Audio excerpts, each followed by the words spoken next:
बिस्मिल्लाहिर्रहमानिर्रहीम। अस्सलाम वालेकुम दोस्तों, उम्मीद है कि आप लोग खैरियत से होंगे। आज मैं आप लोगों के साथ पास्ता की एक ऐसी रेसिपी शेयर करूंगी कि जब आप लोगों के पास ना पास्ता मौजूद हो और वेजिटेबल आप लोगों ने स्टोर किए हों, क्योंकि मैं आप लोगों को यही मशवरा दूंगी कि गाजर, शिमला मिर्च, बंद गोभी, मटर ऐसे वेजिटेबल जो है उनको सूखने के लिए बाहर नहीं रखना। जैसे ही बाज़ार से लेके आए, जितना पकाना है पका के बाकी को जो है छोटा छोटा काट के जो है फ्रीज़ कर लें।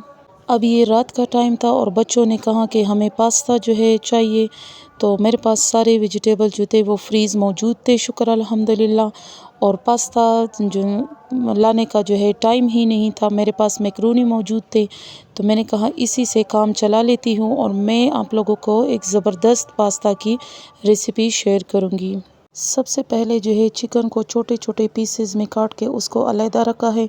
उसके बाद प्याज को चॉप करके थोड़े से ऑयल के अंदर मैंने उसको हल्का सा ब्राउन किया है और चिकन उसके अंदर डाल के अच्छी तरीके से उसको भूना है। साथ में मैंने डाला है नमक, काली मिर्च और ड्राइड ऑरिगेनो। चिकन को अच्छी तरीके से भूनने के बाद मैंने इसमें वेजिटेबल डाली है, जैसे कि ये मेरे पास था गाजर, शिमला मिर्च। तो इन दोनों को जो है मैंने थोड़ा सा डाल के जो है उसको अच्छी तरीके से भुना है। साथ में थोड़ा सा सिरका और सोया सॉस भी डाला है।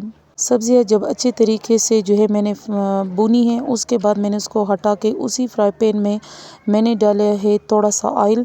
उसमें 2 चम्मच मैंने डाले हैं मैदा और ड्राइड ऑरिगेनो 1 चम्मच जो है काली मिर्च और हल्का सा जो है नमक डाल के मैंने उसको अच्छी तरीके से पहले ऑयल में भूना है। उसके बाद 2 कप दूध मैंने डाल के उसको पकने के लिए रख दिया है। दूसरी तरफ मैंने पतीले में पानी डाल के और हल्का सा नमक भी और मैक्रोनी मैंने बॉईल करने के लिए रख दी है, क्योंकि मेरे पास पास्ता मौजूद नहीं था, इसीलिए मैं मैक्रोनी यूज़ कर रही हूँ। और हल्का जो है इसमें चम्मच हिला रही थी दूध में, ताकि वो गाढ़ा हो जाए और लम्स ना बने। बच्चों को पहले ही से जो है भूख लगी हुई थी और वह इस इंतज़ार में थे कि कब पास्ता बनेगा। ये वाला दूध अच्छी तरीके से गाढ़ा हो चुका था और दूसरे साइड पे जो है मैक्रोनी भी जो है बस जो है पक चुकी थी, इसलिए मैंने उसको स्ट्रेन करके जो है ये रही मेरी वेजिटेबल्स। साथ में मैंने मोज़रेला और चेडर चीज़ भी थोड़ा थोड़ा सा ऐड किया है।